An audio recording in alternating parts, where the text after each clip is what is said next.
कुछ दिनों से उत्तराखंड के कई जिलों में जंगलों में आग लगी है। जंगल की आग रविवार को पौड़ी गढ़वाल जिले के पौड़ी इंडोर स्टेडियम तक पहुंच गई। आग से एक हॉस्टल जल गया। हॉस्टल के छात्रों ने बताया कि आग में उनके कई सामान जलकर राख हो गए। इनमें खेल के महंगे सामान भी शामिल है। छात्रों की उम्मीद है कि प्रशासन उन्हें आग से हुए नुकसान का मुआवजा देगा। देखिए रिपोर्ट।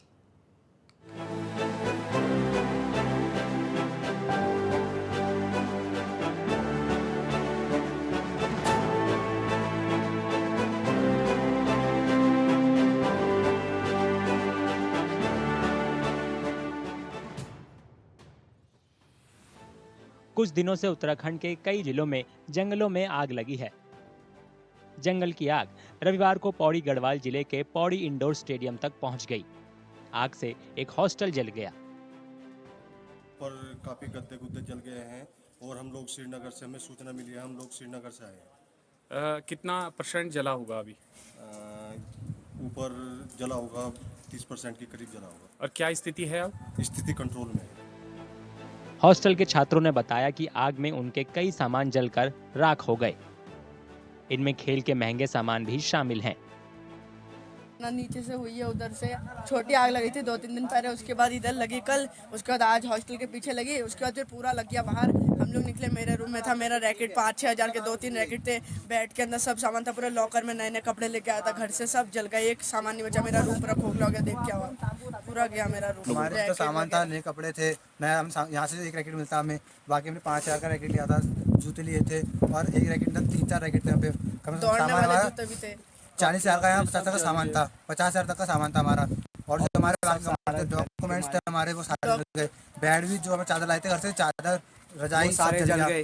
जितना हमारा सामान होता है, घर का सामान होता है, वो सारा सामान था हमारा, जितना रखा था उसमें सारा कुछ जल गया।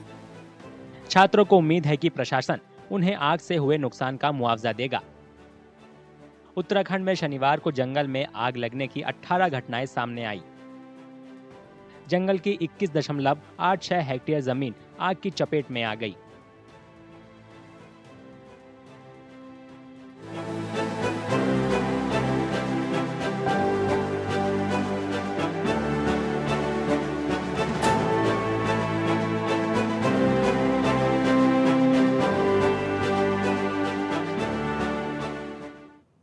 लोकसभा चुनाव के लिए कल 7 मई को तीसरे चरण का मतदान होगा। उत्तराखंड बीजेपी के प्रदेश अध्यक्ष महेंद्र भट्ट ने तीसरे चरण में भी बीजेपी के पक्ष में मतदान का दावा किया है।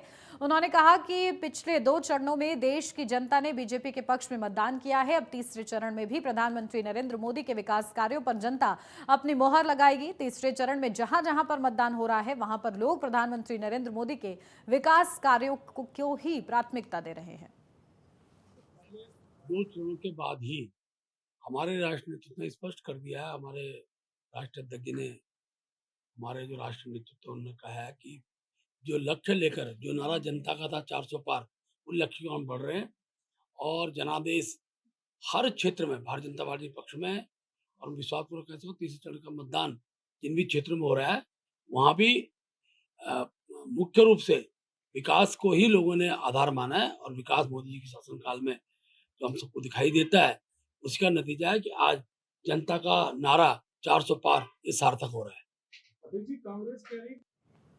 यहाँ रुक रहे एक क्षण से ब्रेक के लिए, जल्द हाजिर होते हैं। आप बने रहिए नेटवर्क 10 के साथ।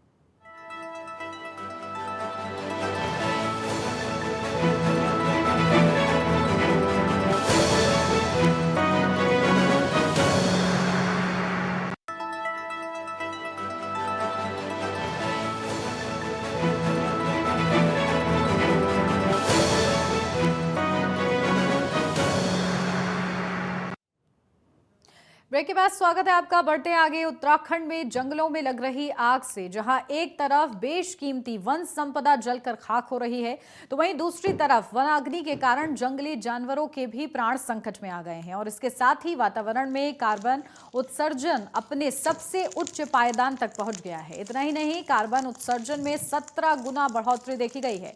इसका खुलासा HNB गढ़वाल विश्वविद्यालय के शोध में हुआ है, जहां शोध के छात्र अमनदीप का कहना है कि धुंध के कारण आंखों में जलन, सांस लेने में होने वाली तकलीफ से भी लोगों को दो चार होना पड़ रहा है, लेकिन इसके और भी दूरगामी घातक परिणाम देखने को भविष्य में मिल सकते हैं। अगर वनाग्नि की घटनाओं को रोका नहीं गया तो इससे पहाड़ों की पूरी जैव विविधता को बदलने में देर नहीं लगेगी।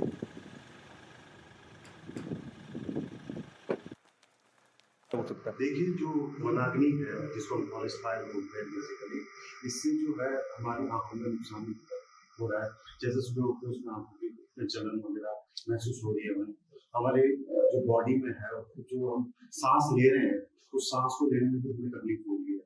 हमारे प्रॉपर ऑक्सीजन हमको मिल नहीं पा रही है इस फॉरेस्ट फायर की वजह से, जिससे हमारा ऑक्सीजन लेवल भी कम हो गया है। और जो हमारे आसपास में जितने भी जीव जंतु हैं उनके लिए भी ये बहुत हानिकारक है। और इस फॉरेस्ट फायर की वजह से जो ब्लैक कार्बन ऊपर जा रहा है, ये सीधे हमारे ग्लेशियर्स को भी इफेक्ट कर रहा है, और उस वजह से जो ग्लेशियर है वो आसानी से पिघलते जा रहे हैं। देखिए, जो आजकल जंगलों में आग लग रही है, उसके कारण अगर आप देखेंगे जो ब्लैक कार्बन की जो कंसंट्रेशन है, जो अगर आप देखेंगे कुछ भी चीज जलती है उससे कार्बन के छोटे छोटे पार्टिकल रिलीज होते हैं और वो वायुमंडल में फैलते हैं। जो सामान्य तौर पे जो श्रीनगर में हम लोग जो ब्लैक कार्बन की जो कंसंट्रेशन है वो हम लोग 1000 नैनोग्राम पर मीटर क्यूब हम मेजर करते हैं। बट आजकल जिस हिसाब से हमारा इंटेंस फॉरेस्ट फायर हो रहा है, उसकी वजह से ये जो वैल्यू है ये अगर आप देखेंगे 16,000 17,000 तक जाती है, जो लगभग 16 से 17 गुना आम सामान्य वैल्यू से 16 से 17 गुना ज्यादा है। तो ये एक सोचने का विषय है। हम यहाँ पर एटमॉस्फेयर फिजिक्स में अपना PhD वर्क कर रहे हैं और आज एक हमें इवेंट मिली है जिसमें ब्लैक कार्बन और फॉरेस्ट फायर की वजह से ब्लैक कार्बन की मात्रा कंसंट्रेशन हमें यहाँ पे बढ़ती दिखाई दे रही है। और काफ़ी दिनों से फॉरेस्ट फायर हो रही है और जिसकी वजह से आज टेम्परेचर में भी इंक्रीमेंट हुआ है और ब्लैक कार्बन की कंसंट्रेशन में भी इंक्रीमेंट हो रहा है। आज जैसे कि विजिबिलिटी भी बहुत कम दिखाई दे रही है और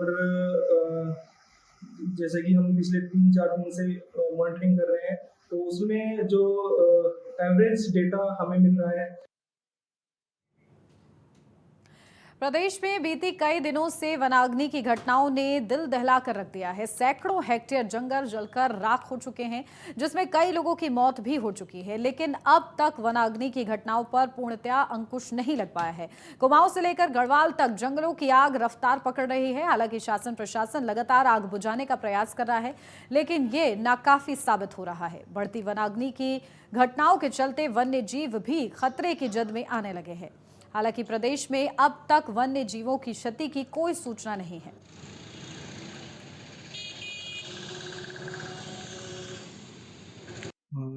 जो अभी वनाग्नि की घटनाएं प्रदेश में घटित हो रही है, उसमें वन्य जीवों की क्षति का कोई अभी तक मामला मेरे संज्ञान में भी नहीं लाया गया किसी भी प्रभाग के स्तर से। लेकिन ये एक व्यवहारिक पक्ष है कि जब जंगल की आग लगती है और हमारे यहाँ जो आग लगती है वो ग्राउंड फायर है, तो विशेष रूप से इसमें जो है इसकी आँच जब नीचे फैलती है तो वो पशु पक्षी जो मुख्य रूप से जो ज़मीन पे बसते हैं, जैसे कि हिरन या अन्य जानवर अगर कोई क्षेत्र प्रभावित होता है वो तो आसानी से उस क्षेत्र से दूसरे क्षेत्र में जा सकते हैं। लेकिन कई छोटे इस तरह के पशु पक्षी हैं, पक्षी की प्रजातियां हैं जो ज़मीन पर अंडे देती हैं और वहाँ पे कुछ कछुए हैं या इस तरह के सांप है, इस तरह के जो जानवर है उनकी अवश्य उनकी क्षति की संभावना रहती है। 10 मई को गंगोत्री और यमुनोत्री धाम के कपाट खुल जाएंगे। उत्तरकाशी के जिला अधिकारी डॉक्टर मेहरबान सिंह भिष्ट ने गंगोत्री धाम पहुंचकर सबसे पहले स्वास्थ्य सुविधाओं और यात्री पंजीकरण केंद्र और पार्किंग व्यवस्था का जायजा लिया है। उन्होंने धाम में स्थापित अस्पताल में जाकर उपलब्ध चिकित्सा सुविधाओं के निरीक्षण करते हुए सभी जीवन रक्षक दवाओं, उपकरणों और ऑक्सीजन का हर समय पर्याप्त स्टॉक बनाए रखने के निर्देश भी दिए हैं। साथ ही उन्होंने यात्रा व्यवस्था से जुड़े विभागों और संगठनों को गंगोत्री धाम में श्रद्धालुओं की सुविधाओं के लिए सभी जरूरी व्यवस्थाएं चाक चौबंद बनाए रखने के भी निर्देश दिए हैं। हमारा 10 मई को कपाट खोलने हैं गंगोत्री के लिए एमएलसी की। पहले भी मैं एक राउंड मार चुका था, भुटवा तक आया था। आज मैंने एक कपाट खोलने से 4-5 दिन पहले प्लान किया कि एक बार मैं निरीक्षण कर दूँ, छोटे छोटे कहीं पे कोई गैप्स है उसको हम लोग चिन्हीकरण करें और तुरंत 2-3 दिन के अंदर हम ठीक ठाक करें। तो ये उद्देश्य था हमारा, और उसमें देखा हमने जो हमारे काम है, चाहे पार्किंग से संबंधित, टॉयलेट से संबंधित, स्वास्थ्य से संबंधित, लाइट से संबंधित, पानी से संबंधित, तो सब पे देखा, चर्चा किया और तुरंत सब बढ़िया चल रहा है। जाइए तज माया अभिमान, जो जो पग आगे बढ़े कोटि यज्ञ समान।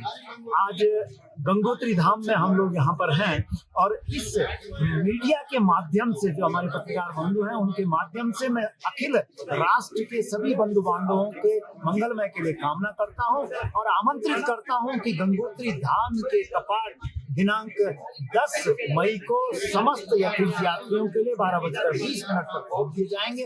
आप आए मां गंगा के पावन चरणों में और दर्शन करें। यहाँ रुक रहे हैं छोटे से ब्रेक के लिए, जल्द हाजिर होते हैं, आप बने रहिए नेटवर्क 10 के साथ।